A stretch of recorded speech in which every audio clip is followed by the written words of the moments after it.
Hello Internet and welcome back to Life's Biggest Questions, the channel where we suspend our disbelief better than Houdini on a dining chair. Today we're going to be covering a video that has been hotly requested in the comments section, and I'm incredibly excited to have the honour of delivering such an interesting request. What if the SCP Foundation was real? The SCP Foundation stands for either Secure, Contain, Protect or Special Containment Procedures, depending on which level of SCP employee that you ask and which of them knows their mission statement from their Mount Golgotha. In essence, the SCP Foundation is a secret organisation whose sole responsibility is to contain individuals, entities, locations and objects that violate natural law and life as we know it. This responsibility is entrusted to them by multiple governments across the planet, and they maintain their objective on a global scale, working within the shadows of modernity to protect humanity's sense of reality and normalcy. Let's segue though, because in real reality, the SCP Foundation is a fictional body of web-based collaborative writers who, over the course of 10 years, have established one of the largest shared fictional universes in history, which contains thousands of separate creative pieces. It's staggering how much depth this fictional world has, and the SCP community and its moderators are notoriously strict with their quality control standards, and anything that appears to be subpar is quickly removed. The SCP Foundation first sprouted into life on the X forum of 4chan, an interesting backwater of the internet dedicated to all things paranormal. The first canonized post, SCP-173, was posted in 2007, and thus the crazy, creepy, and oftentimes confusing fictional world was given life. So let's step into that world then and speculate the real world implications of this secret, shadowy SCP Foundation. First, we have to address the possibility of a secret organisation actually existing, because as history has taught us, they definitely can and do. In 1945, the Manhattan Project was well underway, and it is estimated that no more than a few dozen people in the entire world knew the full meaning of its objective. It is believed that more than 100,000 people were employed to work on the Manhattan Project, and were warned that if anything leaked, it was punishable by a 10-year prison sentence and a $100,000 fine. You might not think it, but that's enough to make people keep their mouths shut, and their employees worked away in secrecy like moles in the dark. So the SCP Foundation, which in actual fact has quite an honourable objective, keep the world safe from paranormal entities which would otherwise make life pretty damn rotten. It wouldn't be absurd to believe that its employees understood the importance of secrecy. Imagine a grizzled old veteran, he's been on the job nearly 30 years and he's seen stuff that would make your Rice Krispies snap, crackle and rot. He's sat at the bar knocking back a large Lagavulin, and all the locals have no idea that this guy saves them from unspeakable horrors like most people do their laundry. Yeah, at the start, fear of imprisonment and large fines would have been the SCP's way of keeping its staff stum, but over time they'd have created quiet superheroes who just get the job done. The SCP Foundation mission statement speaks of humanity's ancient battle with the paranormal. In it, it's said that early humanity huddled around small fires, fearing the things that they didn't understand. Evil creatures, gods and demons, begging them to spare us. But as time went on, evil dwindled and humanity rose up, making sense of the unexplained, the absurd and the impossible. They say that while the rest of mankind dwells in the light, the SCP Foundation stands in the darkness to fight it, contain it, and shield it from the eyes of the public. So imagine waking up every morning and that's your reason to get up and go to work. Yeah, no one's going to be whistleblowing at the SCP Foundation. Those guys are stone cold, unappreciated, unrelenting badasses. They're not going to be running their mouths to anyone. But let's continue the speculation, and let's imagine a scenario where an SCP entity got out. Because currently in the Foundation containment is an SCP that could potentially bring ruin to the whole organisation. SCP-139 is a poorly preserved hominid skull that is locked deeply away in an unopenable room under constant 24/7 armed guard. Why? Well, the SCP Foundation doesn't really know.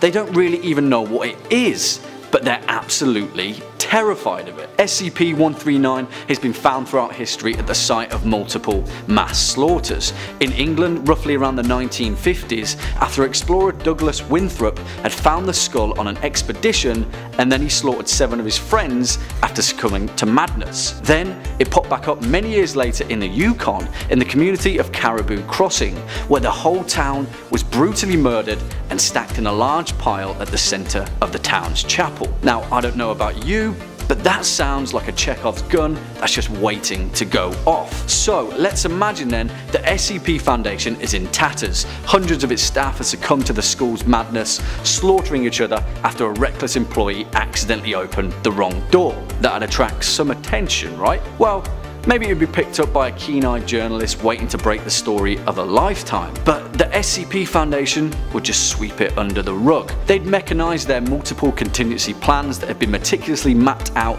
in case of such a crisis. They'd seal the whole building with cement and make out that a research lab had spilled some radioactive material and people would just move on, no questions. Because it's crazy to think, but cover-ups are actually pretty simple. Area 51, Watergate, the whole of the CIA, hell, we've already said the Manhattan Project. It's already played out in real time throughout history. And they're just the ones that have inevitably surfaced. What else is out there lurking in a manila dossier in a long forgotten filing cabinet? So, we know it's just pure nonsense, right?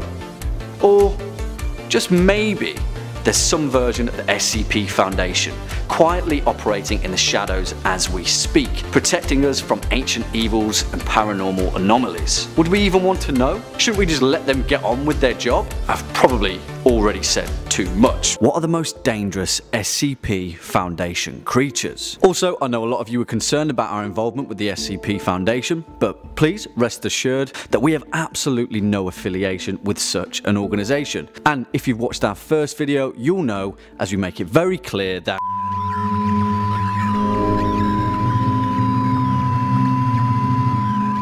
okay, on with the show. Danger is a pretty tentative word when dealing with the list of containments under the watchful eye of the SCP Foundation. The majority of them, in some form or another, are absolutely terrifying and can cause unimaginable horror in the blink of an eye. Take our first specimen for example, SCP-049. Described as a humanoid entity roughly 1.9 meters in height, SCP-049 bears the resemblance of a medieval plague doctor, equipped wearing thick robes and a pale white ceramic mask. Bizarrely enough, its medieval medical uniform has actually gradually grown out of its own body, so much so that the clothing is nearly indistinguishable from whatever weird form lies beneath. The Foundation have even conducted medical X-rays on the entity, and despite this, it still has a humanoid skeletal structure beneath its outer layer, indicating that whatever it is, or was, still bears an uncanny resemblance to us. That's not the worst part though, by far, because SCP-049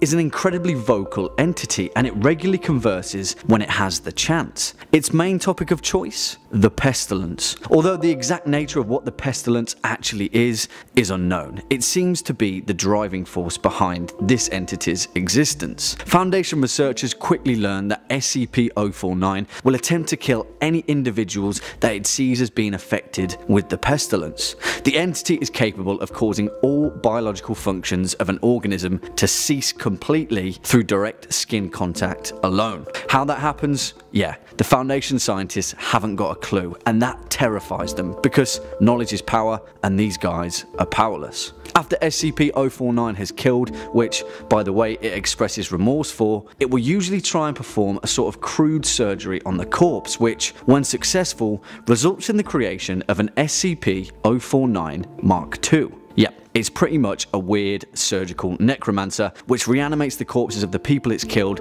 in a vague attempt at curing a plague. My guess on this one, SCP-049 sees humanity as a plague itself, and then itself as the cure.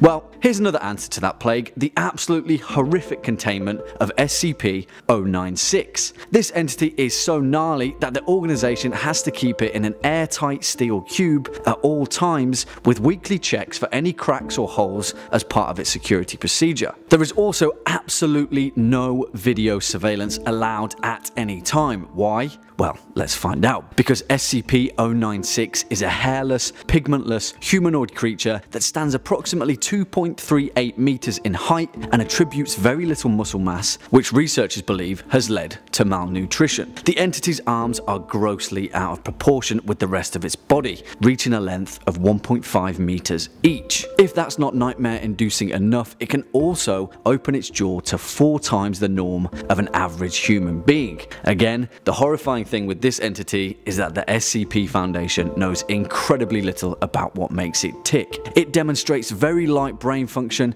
and isn't even considered to be sapient. But you're probably wondering about the whole zero surveillance thing, and well, SCP-096 is normally incredibly docile until someone views its face.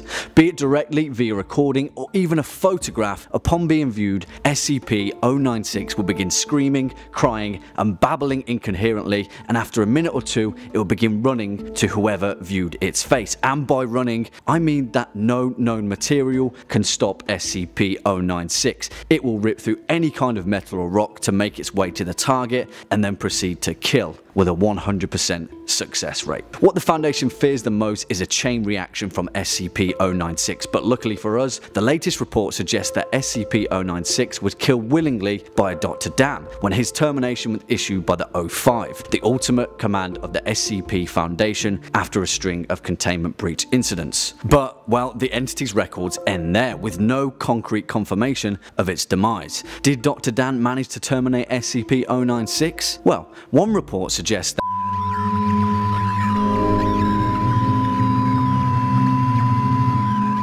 Okay, now let's take a look at possibly the most dangerous entity under containment and also the universe, SCP-2317. I'd also like to give a quick shout out to SCP Illustrated for this suggestion. Cheers, bud. In essence, SCP-2317 is an old wooden door and frame appearing to be from 19th century Massachusetts, originally made for use in a basement. Any person that steps through the door will be transported to an alternate reality. Doesn't sound too scary, right? Wrong, because behind that door is a salt flat with a circle of 7 marble pillars which are engraved with a series of patterns that do not correspond to any known civilization, where a ritual must be completed every day, otherwise a primeval entity known as the Scarlet King, Devourer of Worlds, well, he'll be summoned to devour our world. The Foundation are so insanely petrified of SCP-2317 that it's pretty much expected to result in an XK class end of the world scenario. Why? Because when SCP-2317 was first discovered in 1922, 4 of 7 chains that sealed the doorway were broken, with 3 remaining intact. But since then,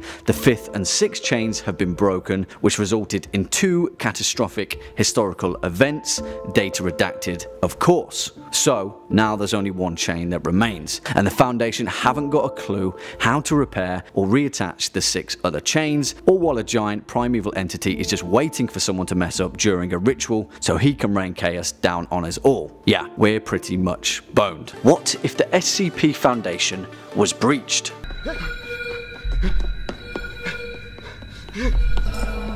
Now, as the 3rd video in this SCP-based series, we're going to be building upon the inner machinations of the SCP Foundation as a whole, as well as its affiliates, its enemies, and its not-so-friendly friends. Like many of you know, the SCP Foundation is a machine with many moving parts that in many cases operates in complete independence in remote locations due to a very high probability of things often going very, very wrong. Take SCP-2935 for example, which is a level 4 key to class containment that essentially signals the end of all life as we know it. 2935 is a portal into a space-time anomaly, miraged as a limestone cave beneath a cemetery in Joppa, Indiana. It leads into an alternate reality, a nearly exact replica of modern Earth in the year 2016, with the only exception being that all biological and non-biological life was mysteriously wiped out on April the 20th, 2016. A mobile Mobile Task Force that initially entered the anomaly for reconnaissance purposes found something that they presumably feared would exit back into our reality, so without warning and for unknown reason, they dropped a nuke on their location. Essentially, in this space-time anomaly, the SCP Foundation has very much been breached. If we take the data recovered from 2935's Mobile Task Force, we can see that a massive transmitter error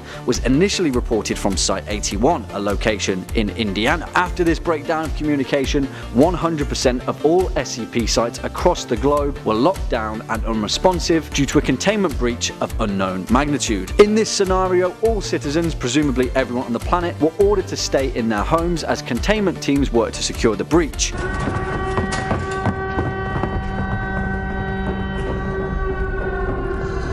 It didn't go too well, and recon teams recovered data that appeared to show 100% cell death of all biological life on the alternate Earth. How did our Foundation respond to this unsolvable crisis? Well, they pumped the whole cave full of concrete and forbade access to anyone at any level. They won't even throw a Class D down there to see what happens. They want absolutely none of it. Ignorance is bliss. Talking of Class D, we haven't really covered the essential peons and plebs of the SCP employee roster. In line with Foundation policy, Class D are expendable personnel who are used to handle extremely hazardous anomalies with the essential goal of figuring out the inner workings of a skip. In layman's terms, they're the lemmings and the Foundation is the cliff. Class D personnel are typically drawn from the consistently enlarged pool of prison inmates across the globe, but only those that have been convicted of violent crimes, and especially those that are on death row. However, in certain situations, Protocol 12 may be enacted, which allows the Foundation to stretch these rules and seek recruitment from other, wider sources, such as political prisoners, refugee populations, and other civilian sources, whatever that may mean. Without Class D personnel, the Foundation would find it incredibly difficult to contain the vast array of anomalies at their disposal, and essentially, they're the lifeblood of the SCP. But and it's a big but, in the event of a containment breach or a catastrophic site event, all Class D personnel are ordered to be terminated immediately by on-site security, unless they can find a way to survive, that is, like in the instance of D9341 and their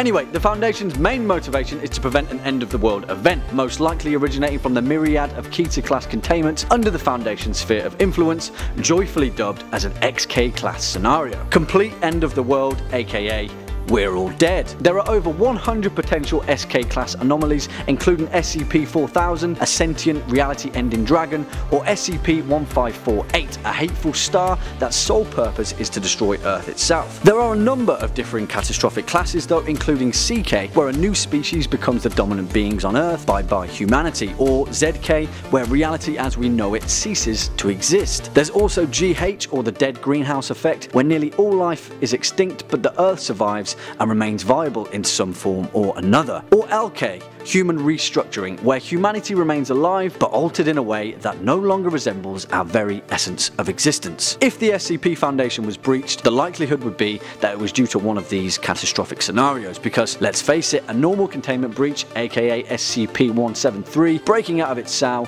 well, that's just a walk in the park for the Foundation. Things get out, casualties occur, witnesses are forcibly given amnestics, and the whole damn mess is cleaned up by Military Task Force Epsilon 11, or Nine-Tailed Fox, a crack force of security personnel whose sole purpose is to plug any leaks in the system. But what if that goes wrong? Well, maybe it already has. Take the Ennui Protocol for example, an amnestic administered to the O5 Council under unanimous decision for when situations arrive that even the big players of the Foundation have to say, screw it, I'm out. Because essentially, that's the best course of action. If the SCP Foundation was to be breached, then in all likelihood, the population of the planet would be completely wiped out. Whether it's 100% cell death, solar scorching, an ancient war waged by a sentient dragon, or the Scarlet King obliterating reality itself, the choice of our demise would be our only saving grace. And there's something comforting in that, I guess. What is the SCP Foundation hiding from us? Yeah, I've got Jim Hopper here.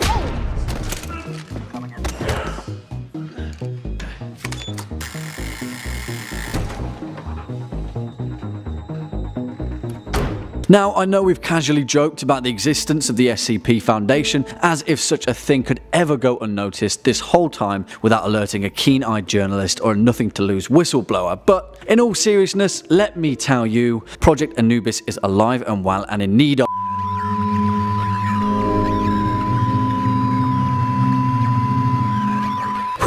Sorry there folks, I lost myself for a minute. The Foundation's very nature is to keep things secret, as we've covered before, and contain those things in a special set of procedures. Simple. At its very core, the Foundation seeks to withhold the truth, throw it in a sack and bury it 1,000 feet below the earth in a concrete-filled tube. Its inner machinations rely on everything but the truth to keep it ticking. Sounds selfish? Well, no. There's nothing selfish about preventing the universal manifestation of cosmic horror from strangling all life as we know it with its fleshy tentacles. In fact, it's brave. It's a role that always needed to be filled and is absolutely necessary. But there's one particular group that couldn't disagree more: the Chaos Insurgency. In 1924, a covert special task force was formed, known only to the O5 Council, which they fittingly nicknamed the Insurgency. It was comprised mainly of members of an unequivocally loyal military task force known as the Red Right Hand. There's a song. Its role was to complete missions outside the remit of the Foundation itself, which involved ethically questionable methods and politically unsavory results, which the Foundation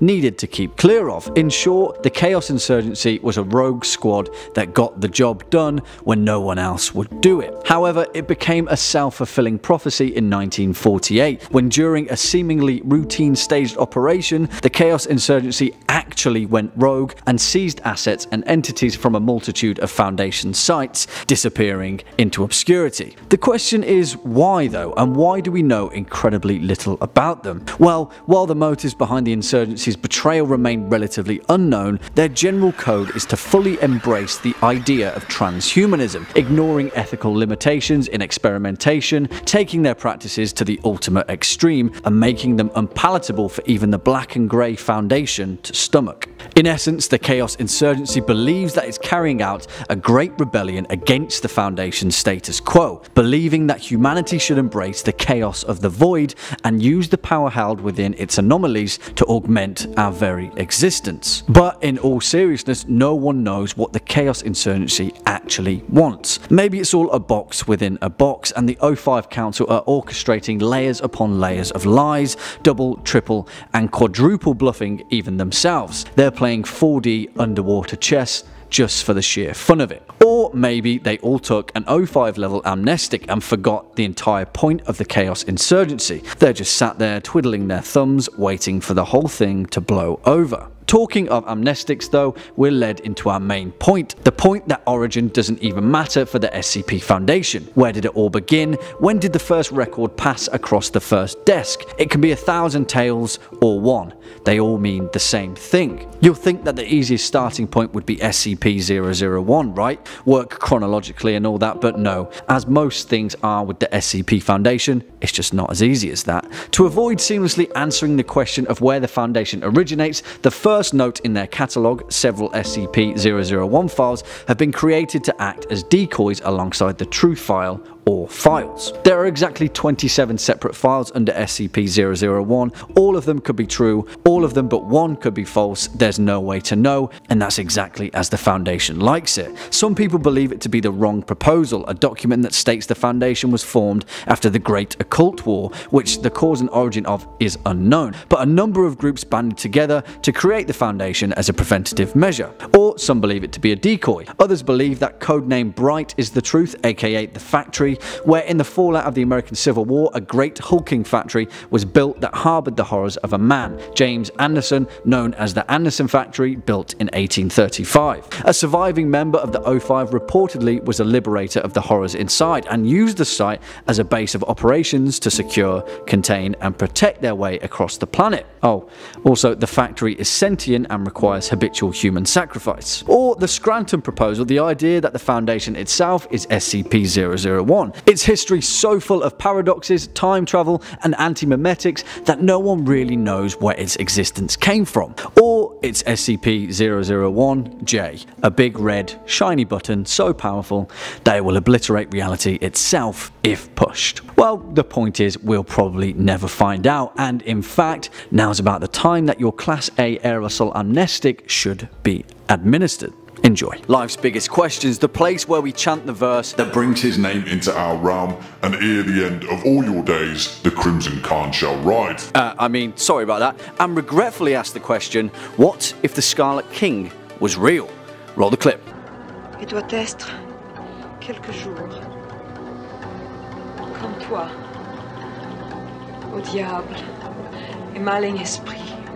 Well, where do we even begin to break down the most evil entity in all of existence, the King of Darkness below, the Crimson Khan, the Scarlet King himself, a creature whose sole demonic occupation is to usher in Armageddon and the end of all creation. Not even that, but how do we begin to hypothesize if this guy was a real, palatable threat to our own reality as we know it? Who's saying that he's not? Before we jump into that though, you know the drill by now. If you're a fan of LBQ, the SCP Foundation, or just general apocalyptic scenarios in general, then why don't you go ahead and give this video a thumbs up and make sure to hit that subscribe bell so you can stay up to date with our latest and greatest uploads. If you know nothing about the Scarlet King, then let me break it down for you. There are few creatures in the absolutely mind-numbingly terrifying world of the SCP Foundation that even come close to the immense eldritch power that the Scarlet King possesses. As Foundation Protocol states, the Scarlet King is the most malevolent entity in the multiverse, and a vast majority of level 4 and above threat levels are abominations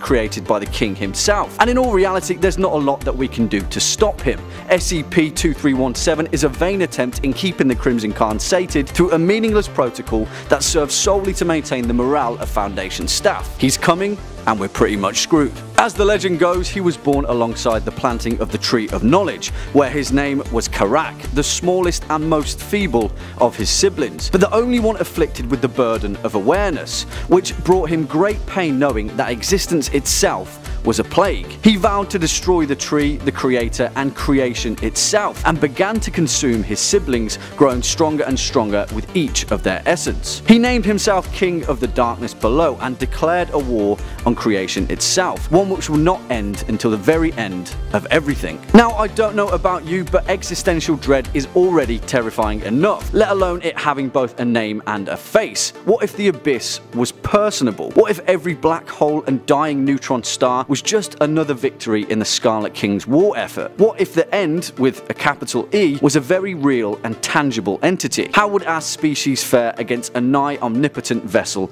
of destruction? Well, we'd be completely and utterly boned. But bear with me, because there may be a small glimmer of hope in the deep depths of the SCP archive. To understand this, we first have to take a look at SCP-231, a case which lies on the darker side of the Foundation's records that is definitely not for the faint-hearted. SCP-231-7 were a group of 7 females found after the raid on a satanic sex cult, an organization otherwise known as the Children of the Scarlet King. Yes, you heard that correctly. There are numerous organizations across this planet with the malintent to recreate the supposedly fictional origination of the King of the Darkness below, hidden in plain view as fundamentalist Christian sects, crazy backwater hosts to the Crimson Khan who'd like nothing more than to witness the end of all existence. So dedicated in fact that they kidnapped and held hostage 7 innocents to practice their vile machinations. This is in direct correlation with the Scarlet King's mythos and his spawning of 7 brides after consuming the essence of Sana, the wisest and most beautiful of the gods. 7 brides, 7 seals.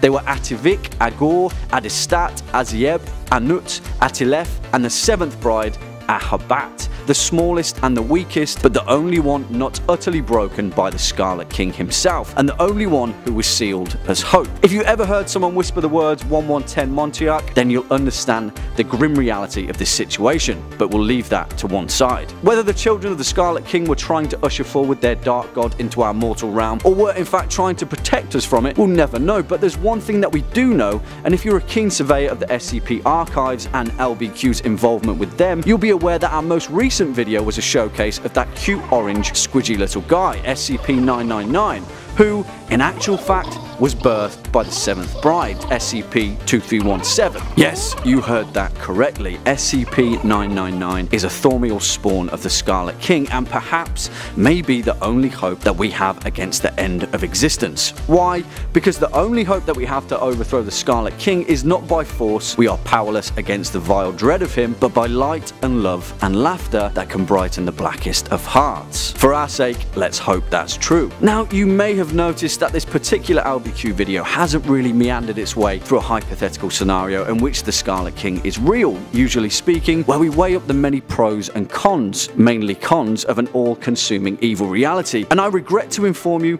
that this has been intentional, a highly purposeful exercise to inform you all that the Scarlet King is coming. What if SCP-2000 was real? Now, the archives of the Foundation are an oftentimes bleak place. As a level 4 researcher plumbing the depths of the darkest, most bizarre arenas of amorphous anomalies, from SCP-106 to 096 and 4000, sometimes it can get you pretty deep down in the dumps. Well, wouldn't it be great to have a great big reset button? Wouldn't it be great to just start again? Well, kind of, I guess. Let me introduce you to the most useful and seemingly non-ominous SCP of them all, SCP-2000. This entity is a level 4 thermial class anomalous object that essentially is a hard reboot for the human race should we ever experience a ZK class catastrophic event, which, according to the archive report, has already happened twice. The entrance to SCP-2000 is disguised as a disused park ranger station in Yellowstone National Park. It has one of the strictest security levels of any containment in the Foundation. No personnel below level 4-2000 are even allowed access to documentation that refers to the entity. No one below level 5 are allowed access to the site. So incredibly restricted is SCP-2000 that only cleared level 6-2000 maintenance technicians are allowed access to even work on certain parts of the site, and then after their task is complete they are reassigned and submitted to amnestic therapy immediately. Not a punishment, claims the Foundation, but a legitimate safety concern where everyone's the better off. Well, what's all of this kerfuffle for anyway? What exactly is it? I'll tell you.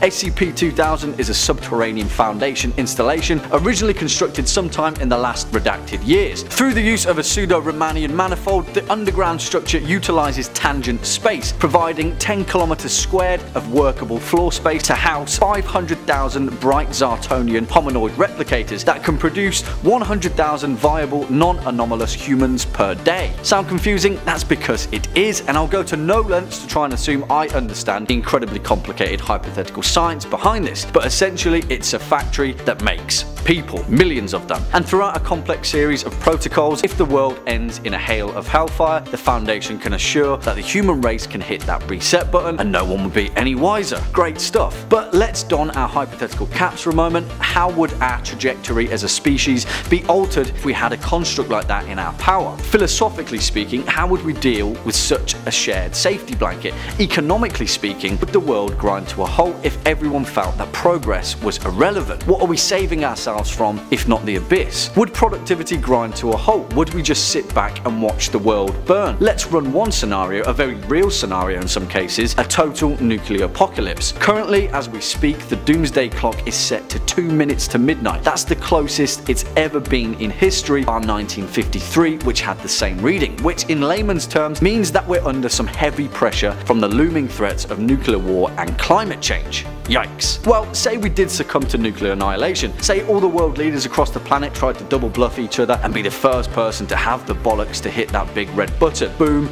dead, and 15 years later, the last human alive succumbs to the harsh reality of a nuclear winter, and our very brief time in this incredibly old universe comes to an end. But it's fine, because as that last human takes their breath, the SCP Foundation have already triggered the Ganymede Protocol and the factory whirs into life, and we forget the whole thing ever happened. Would there ever really be a point of going to nuclear war? Wouldn't the despots and dictators of planet Earth just save everyone the hassle of atomic rearrangement, eventually leading to nuclear disarmament and world peace? Would the existence of SCP-2000 save mankind in more ways than one? Well, yeah, in all likelihood. Knowledge of a giant underground machine that preserves existence indefinitely would be the biggest deterrent to any global conflict, although we've got to take into consideration the nihilists and the death cults, of course. Although a small threat, SCP-2000 would be at a constantly consistent threat level from organised worshippers of death. Nihilism, the rejection of all moral principles, often in the belief that life is meaningless. In all likelihood, the emergence of an organised group of these people would be a very real scenario. As we know, people like to be anti, so when life itself is mainstream, you get anti-life. Their ultimate goal being the destruction and dismantling of SCP-2000. On the flip side, it could potentially allow us the freedom to take risks that we wouldn't otherwise be able to take. Nuclear fusion needed testing. At At the risk of consuming the world in a portion of quantum entanglement, no problem, just hit that Ganymede protocol before you do anything stupid. The AI singularity about to hit its peak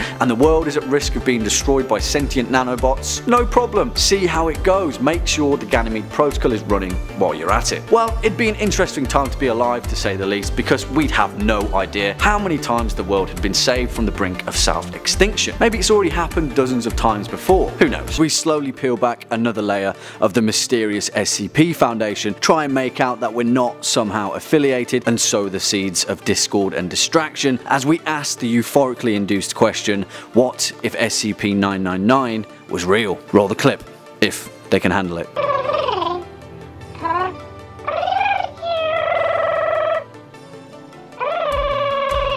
What would our species do if there was a substance that induced pure elation, so powerful that it could bring someone from the brink of suicide to complete and utter joy? What would the world be like if we had access to unbridled, unfiltered happiness? Would it be a good thing? Would we really be happy?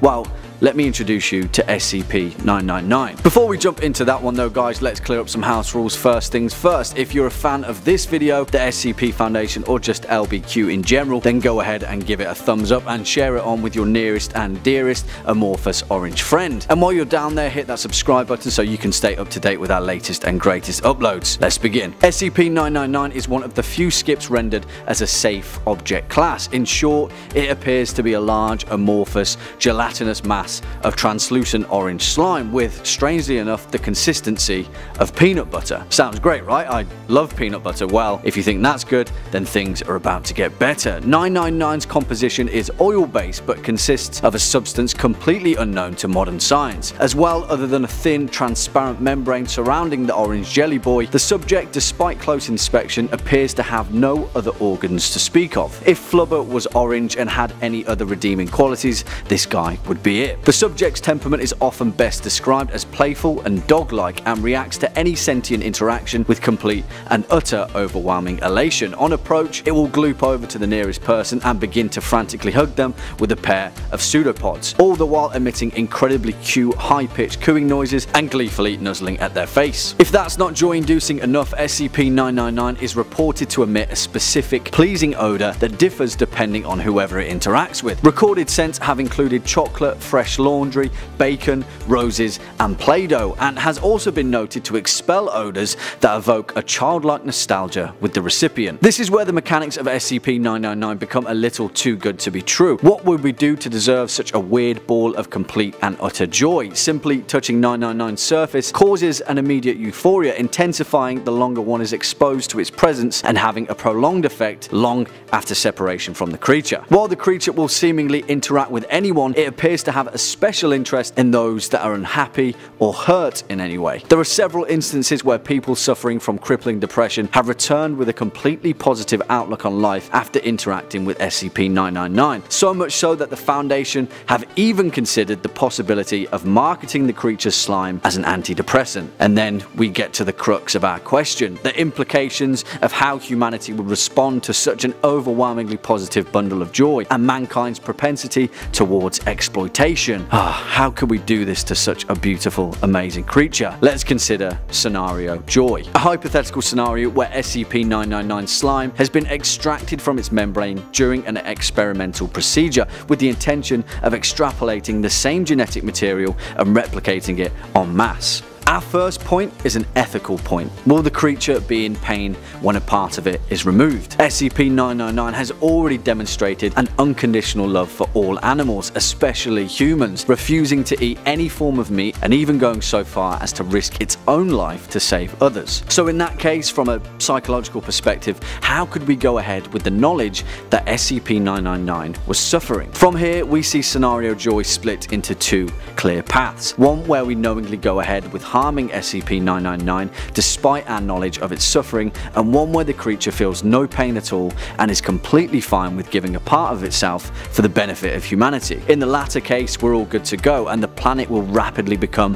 a much more peaceful utopian place thanks to the joy and bottled elation gifted to us from the benevolent SCP-999. We'd be under the influence of a golden age of humanity. We'd finally put aside our differences, disarm the planet's nuclear arsenal and work together for the the benefit of the species. Or would we? Put a pin in that one because that's a pretty gigantic subject. The former though, where we know that SCP-999 is in pain but we go ahead anyway, is a much more stark reality and a lot closer to the bone than we would actually realise. What if SCP-999 was essentially a finite resource, and the more we took from it, the less joy it would be able to expend? As demand increased for joy, the more genetic material we'd have to take from the creature, eventually depleting it to a smaller, less euphoric version of itself. Or say that the more we exploited 999, the more its initial design would change. Imagine a lifeless, amorphous beige glob of goo, laboriously rolling around the floor, a shell of its former self. Would we even be okay with that? And what if the creature's intention turned? If it has the capacity to emanate pure joy, perhaps it also has the capacity to emanate pure hatred and sorrow. Perhaps as punishment for exploiting the creature, instead of living in a utopia, it'd punish us by corrupting itself straight from the source, and instead of the distribution of pure joy, we'd be shipping bottles of hatred en masse across the planet like a jacked up version of Red Bull. Only this doesn't give you wings, it gives you deep, dark, crippling depression. And then we'd be right back to where we started, only much, much worse off, and no lessons would be learned. That's humanity 101. Right? If you've enjoyed this video, go ahead and give it a thumbs up. As always, you've been watching Life's Biggest Questions. I've been your host, Jack Finch, and until next time, remember, there's no such thing as a stupid question.